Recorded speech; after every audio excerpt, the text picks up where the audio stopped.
irmãos, que a graça e a paz do nosso Senhor esteja com cada um de vocês. Nessa manhã de domingo, domingo de Páscoa, eu quero trazer uma palavra para o seu coração, concluindo nossa série de devocionais a respeito da morte e ressurreição de Jesus. Nesse domingo é com muita alegria que nós viemos aqui para falar da ressurreição de Jesus. É o dia hoje, domingo de Páscoa, é o dia que lembramos esse ato histórico na vida de toda a humanidade, na nossa vida. No caso, na vida de Jesus, ele teve até sexta-feira aquela história cheia de dramas, cheia de dor, de sofrimento, como muito falamos até sexta-feira. E já no domingo é um dia glorioso para todos os cristãos que relembram a ressurreição de Jesus. Para isso, eu quero ler aqui para vocês o Evangelho de Mateus, capítulo 28. Eu vou ler de 1 a 10 e depois de 16 a 20. Eu acho interessante fazermos essa leitura para tentar captar o máximo das emoções despertadas com a ressurreição de Jesus. Tentar captar o máximo também do sentido, do propósito. Como sempre falo, a palavra de Deus, apesar de ter diversas aplicações, ela sempre tem um propósito, e esse propósito, nós devemos nos aproximar ao máximo desse propósito se quisermos de fato entender o que a Bíblia diz. Temos que ir para o propósito real da palavra, para o propósito real do texto, para o propósito real de cada fato narrado, de cada momento. Eu vou ler, como já disse, Mateus capítulo 28, de 1 a 10, logo em seguida de 16 a 20. Fala sobre a ressurreição. Depois do sábado, quando já despontava o primeiro dia da semana, Maria Madalena e outra Maria foram ver o sepulcro. Havia acontecido um grande terremoto, pois um anjo do Senhor havia descido do céu e, aproximando-se, removera a pedra e estava assentado sobre ela. O seu aspecto era como um relâmpago e suas roupas brancas como a neve. Os guardas tremeram de medo e ficaram como mortos diante dele. Mas o anjo disse às mulheres: não temais, pois eu sei que procurais Jesus, que foi crucificado. Ele não está aqui, mas ressuscitou, como havia falado. Vinde, vede o lugar onde ele estava. Ide depressa e dizei aos seus discípulos que ele ressuscitou dos mortos, e vai diante de vós para a Galileia, lá o vereis. Eu vos avisei. Elas então, saindo apressadamente do sepulcro, com temor e grande alegria, correram para contar tudo aos discípulos. E Jesus foi ao encontro delas, dizendo: salve! E elas, aproximando-se, abraçaram-lhe os pés e o adoraram. Então Jesus lhes disse: não temais, ide dizer aos meus irmãos que sigam para a Galileia, lá me verão. Aí do versículo 16 ao versículo 20 diz o seguinte: e os 11 discípulos partiram para a Galileia, para o monte que Jesus lhes designara. Quando o viram, adoraram-no, mas alguns duvidaram. E aproximando-se Jesus, falou-lhes: toda autoridade me foi concedida no céu e na terra. Portanto, ide, fazei discípulos de todas as nações, batizando-os em nome do Pai, do Filho e do Espírito Santo, ensinando-lhes a obedecer a todas as coisas que vos ordenei. E eu estou convosco todos os dias até o final dos tempos. Essa palavra, meus irmãos, esse fato todo narrado, você vê que Mateus ele não entra em muitos detalhes a outros evangelhos. Nos outros evangelhos há textos muito mais detalhados sobre cada um desses momentos. Mas eu acho muito interessante a gente, antes de falar em si da ressurreição, quebrar algumas ideias, alguns paradigmas, alguns até preconceitos que as pessoas têm com relação à ressurreição. De fato, não há tanta importância a essa... um evangelho fala isso, outro evangelho fala aquilo. Cada evangelista falou do ponto de vista dele, e cada evangelista tinha uma personalidade, cada evangelista tinha um ponto de vista. Então eles narraram o fato de acordo com também o seu ponto de vista, né? Mas tem muita gente que fica atento mais às pessoas que foram ao sepulcro, ao anjo que desceu lá para remover a pedra, ou ao guarda, ou a qualquer outra pequena coisa. Mas, gente, o foco central do texto claramente é dizer: Jesus não está mais aqui, ele ressuscitou. Uma outra grande confusão que as pessoas fazem, além desse rito, desse movimento, se foi essa ou foi aquela pessoa que foi, ou como já mencionei, uma outra grande confusão que as pessoas fazem é nesse versículo 18, que diz que Jesus disse: toda autoridade me foi dada no céu e na terra. E as pessoas afirmam que Jesus somente recebeu essa autoridade após ser morto na cruz. Alguns até dizem que ele foi ao inferno, foi lá, pegou uma chave e voltou, e então ele derrotou o diabo. E tudo isso é muita especulação, infelizmente há muita especulação bíblica. Também não é o foco aqui. O foco é dizer que Jesus sempre teve essa autoridade. Quando ele diz: toda autoridade me foi dada no céu e na terra, vejam só, tudo veio a existir a partir dele. João fala que todas as coisas foram feitas por ele, por intermédio dele, né? Então, Jesus já tinha toda a autoridade, ele sempre teve toda a autoridade. Na sexta-feira nós falamos da crucificação e vimos alguns sacerdotes e alguns do meio do povo também estavam falando, questionando, zombando, dizendo: se és o Filho de Deus, desce dessa cruz. Eu falei que sim, ele tinha poder para descer se ele quisesse, mas ele não o quis porque ele tinha uma missão e ele foi fiel a essa missão até o final. A missão dele era morrer na cruz para ser o sacrifício perfeito para Deus em nosso favor, para nos perdoar.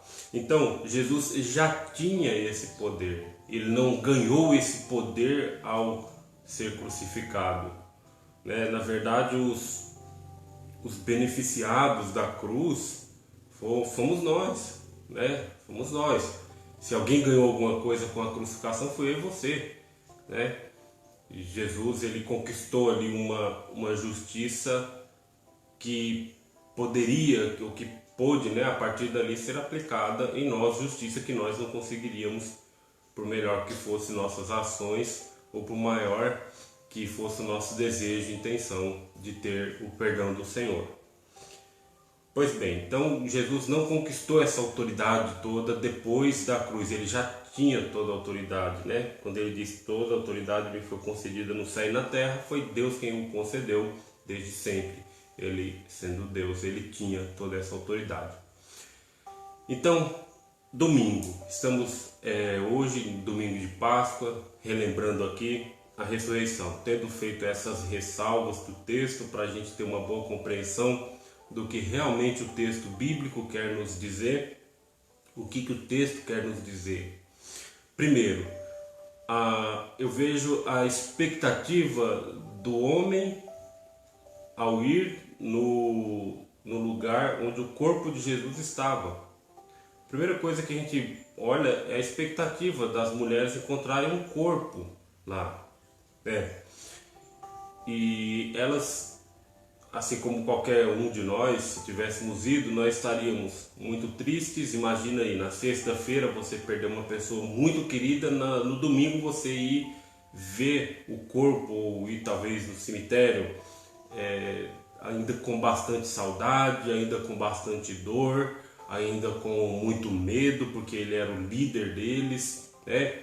Eles estavam seguindo, essas mulheres também seguiram, acompanharam a crucificação. Então, qual foi o sentimento que elas tinham quando se dirigiram ao sepulcro? Muito medo, muita tristeza, e a expectativa delas era encontrar um corpo. Para a glória do nosso Senhor, essa expectativa foi frustrada, porque não encontraram um corpo, mas apareceu-lhes um anjo que disse: olha, eu sei o que vocês estão procurando aquele Jesus que foi crucificado na sexta-feira, né? Eu sei, vocês procuram Jesus a quem foi crucificado, mas ele não está aqui mais. Ele ressuscitou, como já tinha falado, como as escrituras já haviam mencionado, falado diversas vezes. Jesus já tinha falado isso, né? Inclusive na crucificação, alguns questionaram, zombando, né? Que não é ele quem disse que derrubaria o templo, destruiria o templo e 3 dias depois o reergueria, né? Exatamente falando da ressurreição.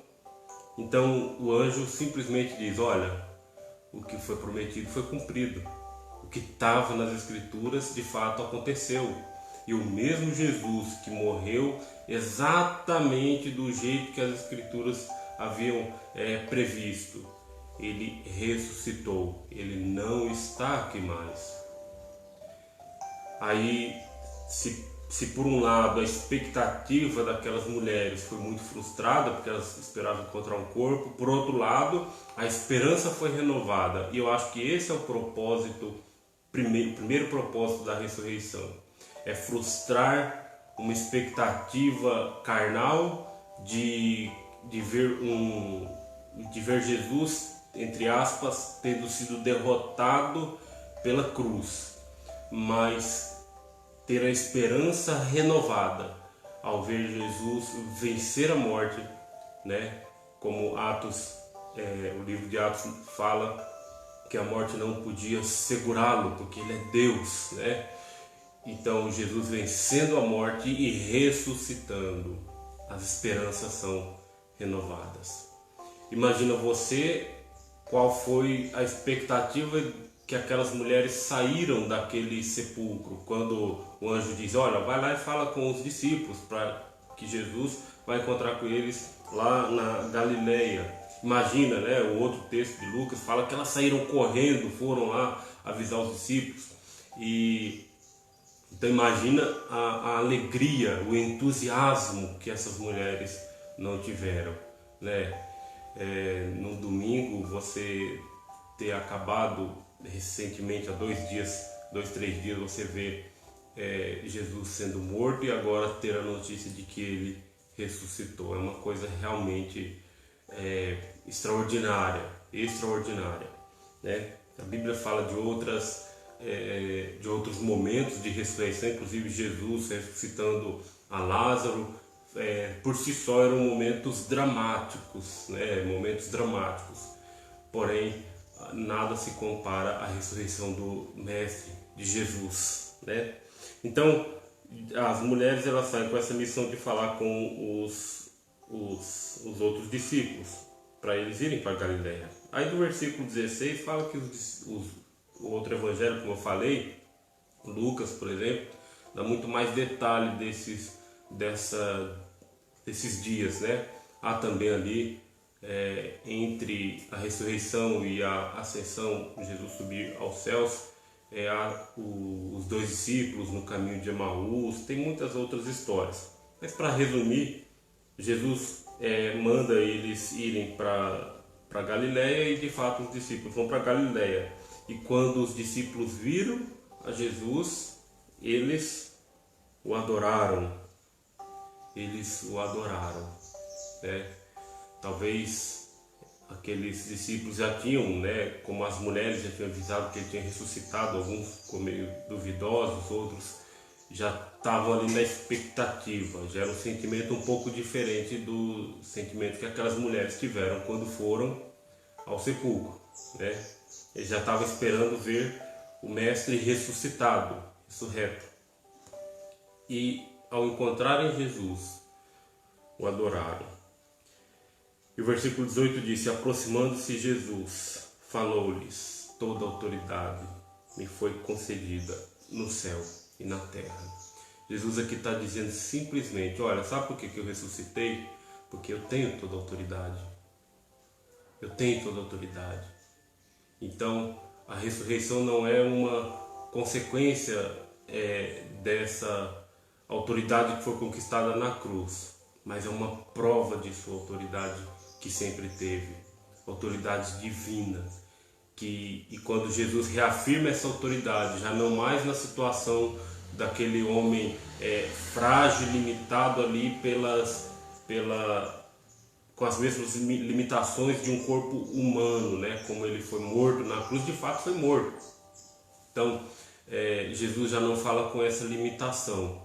Ele já tinha morrido e o seu corpo, né? É importante falar que o corpo físico humano de Jesus é quem foi ressuscitado, tá? Não, muita gente diz que foi o Espírito de Jesus ou o Jesus, a parte divina de Jesus. Não, é o corpo. Jesus 100% homem foi ressuscitado e ali estava diante dos discípulos e agora falando: olha, eu tenho toda a autoridade. Então, quando Jesus reafirma ou informa essa autoridade, e os discípulos, o que ele esperava dos discípulos era que eles tivessem a sua fé fortalecida. Olha, esteve conosco até essa semana o nosso Deus, o nosso Salvador, o nosso Senhor, que tem toda a autoridade, todas as coisas foram feitas por intermédio dele. É isso que João diz mais tarde: todas as coisas foram feitas por ele. No princípio era o verbo estava com Deus e o verbo era Deus. Mais um pouquinho adiante, o verbo se fez carne e habitou entre nós, se tornou a luz dos homens. Então Jesus, ele reafirma sua autoridade para que a fé daqueles crentes fosse fortalecida. Então nesse domingo eu quero falar novamente: o maior propósito de Jesus morrer na cruz e ressuscitar neste momento, no momento da ressurreição, e ele dizer que ele tem toda a autoridade, o maior propósito é aumentar a nossa fé no seu amor, na sua pessoa, no seu cuidado, no seu poder, no seu reino. Jesus está dizendo: olha, Deus reina, eu reino sobre tudo, então creiam. O que eu fiz foi por amor, então creiam, me obedeçam, me sigam, né? Tanto que ele diz aqui, ó, se esse não fosse o propósito, Jesus não diria isso. Jesus disse, ó, no versículo 19: portanto, né, já que eu tenho toda a autoridade, já que eu estive com vocês até esses dias e tenho falado isso para vocês, então ide, vão, façam discípulos de todas as nações, seguidores, discípulos, seguidores, alunos, né? Façam discípulos, batizando-os, né, em nome do Pai, do Filho e do Espírito Santo, e ensinando-lhes a obedecer todas as coisas que vos ordenei. Então o propósito de toda a pedagogia que Jesus aplicou naqueles discípulos, e aplicou e deu a tarefa para que eles replicassem nos outros, em todos os outros seguidores de Jesus, era ouvi-lo e obedecê-lo. Seguir a Jesus é ouvi-lo e obedecê-lo. Muito mais do que ficar procurando uma ponta ou outra. Tem gente que olha para esse versículo, toda autoridade me foi dada no céu e na terra, que começa a pedir o impossível, pedir bênçãos materiais, dizer, não, se Jesus tem toda autoridade, então ele vai me dar e tal. Não, gente, não. Ele reafirmou a sua autoridade para dizer que nós, como seus servos, precisamos segui-lo com humildade e obedecê-lo como nosso mestre. Ouvi-lo reconhecendo a voz do nosso bom pastor, né? Lá em João ele fala que ele é o bom pastor e as suas ovelhas ouvem a sua voz, reconhecem e obedecem o que ele lhes manda. Então, os discípulos agora são orientados, após ter essa visão gloriosa de Jesus ressurreto, os discípulos são orientados a fazer discípulos obedientes ao bom pastor, que levar pessoas a conhecerem a Cristo, o Cristo que morreu, o Cristo que ressuscitou, o Cristo que tem toda a autoridade nos céus e na terra, mas a olhar para Ele, ouvi-lo e obedecê-lo. E quais as garantias que os discípulos teriam? Todas, né? Porque eles estavam caminhando com Jesus, aconteceu tudo isso em tão pouco tempo, tão rápido. Se você olhar de uma semana, de um domingo para o outro, tudo mudou. Em um domingo ele estava lá na entrada triunfal em Jerusalém, no outro domingo ele já tinha morrido e já tinha ressuscitado. Então foi uma coisa muito rápida. E então todas essas coisas foram muito fortes, mas com a principal garantia que eles tinham para fazer discípulos, que é a mesma missão que nós hoje temos ao pregar o Evangelho, ao falar da palavra do Senhor, ao falar do Cristo ressuscitado. Qual a garantia que nós temos? O que nos anima, o que nos motiva? Jesus disse: eu estou convosco todos os dias até o final dos tempos. Jesus ressuscitou. Ele ressuscitou para permanecer conosco, porque ele sabia que nós, como o evangelista João falou lá no capítulo 15 do seu evangelho, nós não poderíamos fazer nada sem ele. Essa caminhada não seria possível, nenhuma pregação seria possível sem ele. Jesus, se ele tivesse morrido na cruz e não ressuscitado ao terceiro dia, nenhum daqueles discípulos poderiam pregar a respeito de Jesus, porque sem ele nada podemos fazer. Ele é a videira e nós os ramos. Se não estivermos ligados nele, não há fruto. E aqui ele disse, ele garantiu: e eis que eu estou com vocês todos os dias até o final dos tempos, possibilitando a cada trabalho, dando-lhes esperança, renovando a fé de vocês. É isso mesmo, saiba você que a sua fé, a minha fé, a sua fé, ela precisa ser renovada pelo próprio Cristo. É o próprio Senhor quem alimenta, quem sustenta a nossa fé. Sem Ele abrir os nossos olhos, nós não conseguimos enxergar nada. Sem Ele abrir o nosso coração, nós não ouvimos, nós apenas escutamos a palavra entra no nosso ouvido, mas o nosso coração não processa as verdades eternas do Pai. Diversas vezes os discípulos, Paulo também, passou por tais situações. Paulo tinha um desejo humano mesmo de pregar em Roma, e ele fez todas as viagens missionárias dele com muita dedicação, e ele sempre desejou ir a Roma. Ele queria pregar em Roma, sempre falou que era pregar em Roma.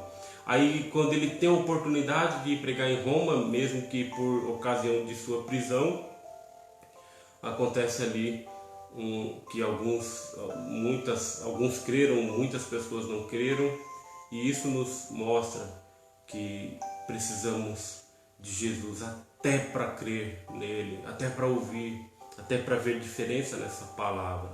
Então, se você está ouvindo essa palavra e ela toca no seu coração, pode ter certeza que é Jesus presente na sua vida.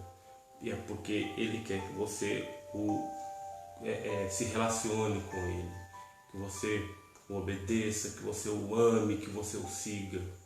Se a palavra de Deus te toca no coração, é isso que Ele quer. Para isso Ele ressuscitou, para que fosse possível que a palavra dele continuasse sendo pregada e vidas alcançadas, vidas que agora têm esperança, né? Se a morte na cruz representa a morte para o pecado, a nossa morte para o pecado, o primeiro homem, o velho homem morreu para o pecado. Jesus ressuscitar significa que nós vivemos para a glória de Deus, que nós, assim como Ele ressuscitou, nós também viveremos com Ele para sempre. Para sempre. Nada pode nos deter. Eu gosto muito, depois de Jesus, há muitos textos. A gente, claro, não tem tempo para ficar citando todos, mas quando Paulo fala aos Romanos que nada nos separa do amor de Deus que está em Cristo Jesus. Nada, nenhuma coisa deste mundo, nem de outras dimensões podem nos separar. É porque esse amor é perfeito. Esse amor levou Ele a morrer numa cruz e ressuscitar ao terceiro dia. Então nada nos separa desse amor, exatamente porque Ele disse que estaria conosco. Eu vou continuar amando vocês o tempo todo. É o que Ele disse no final do Evangelho de Mateus. Que essa palavra possa nos dar esperança, nos dar coragem, nos dar mais alegria, mudar as suas expectativas. Se você está triste, mude isso, fique alegre, busque o Senhor, veja nele tamanha graça, tamanho amor, e agradeça a Deus, agradeça, sirva-o com alegria. A caminhada cristã, a caminhada também difícil, porque estamos nessa terra e tudo aqui vai ser difícil, não há nada fácil aqui, né? Vejam só um exemplo aqui que eu quero dar. Muita gente reclama de trabalho, reclama das correrias. Hoje em dia estamos todos em casa, a maioria, né? Estamos em casa e não está sendo difícil para você ficar tanto tempo em casa, e, né? Muita gente aí está até com saudade do trabalho. Eu estou com muita saudade do meu trabalho, de estar na ativa, na correria, né? Isso é muito bom. Então, nada aqui é fácil, tudo vai ser difícil, a vida cristã vai ser cheia de dificuldades, de dores, mas essa palavra é para você ter esperança, para você olhar sempre com esse olhar positivo de que Jesus, Ele ressuscitou para nos dar a esperança, e Ele disse que estaria conosco exatamente para que não faltasse ânimo para nós, para continuar seguindo e obedecendo. Olha para Jesus, todas as vezes que você estiver em crise, com dificuldades, com problemas, chorando, com dor, não importa como está o seu ânimo, olhe para Jesus, creia nele, e que todos sejamos abençoados por essa palavra que nos lembra da ressurreição de Jesus. Amém? Que Deus continue abençoando a vida de cada um de vocês. Vivam esse dia para lembrar isso e vivam com alegria, glorificando a Deus por tudo. Vamos orar ao Senhor? Senhor, nós te louvamos e bendizemos o teu nome, porque hoje, ó Pai, temos a oportunidade de relembrar a ressurreição de Jesus. Um dia glorioso, um dia de muita festa, de muita alegria, ó Pai, porque podemos ver mais uma vez que o Senhor tem toda a autoridade nos céus e na terra.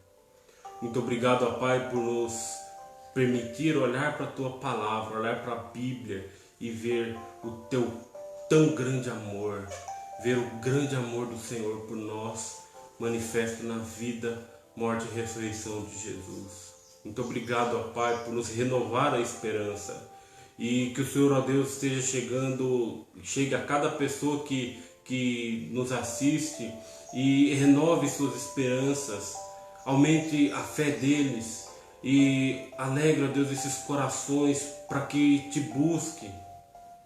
Anime-os, Deus, para que te busquem, para que te sirvam, para que vivam para a louvor e glória do teu nome, ó Pai. Abençoa, Deus, cada pessoa que ouviu a nossa mensagem. Nos dá um dia muito abençoado, continua nos guardando, ó Pai, e permita o nosso retorno às atividades normais quanto antes. Permita, ó Deus, que saiamos dessa situação de crise na saúde, para que possamos retornar para as nossas atividades, para que a igreja possa voltar a se reunir, para que todos possamos, ó Deus, voltar a te adorar juntos, ó Deus. Isso tem feito muita falta para nós. Que o Senhor nos abençoe, ó Deus, continue nos sustentando, abençoando cada lar, abençoando cada pessoa, Deus, que nos ouviu. Continua, Deus, conosco, nos guarda de todo mal. É a oração que nós te fazemos, ó Pai, agradecidos por tudo e crentes que o Senhor fará grandes coisas ainda em nossas vidas. Muito obrigado, ó Pai, nós oramos no nome de Jesus. Amém e amém. Que Deus continue abençoando a vida de vocês. Tenham todos um ótimo domingo.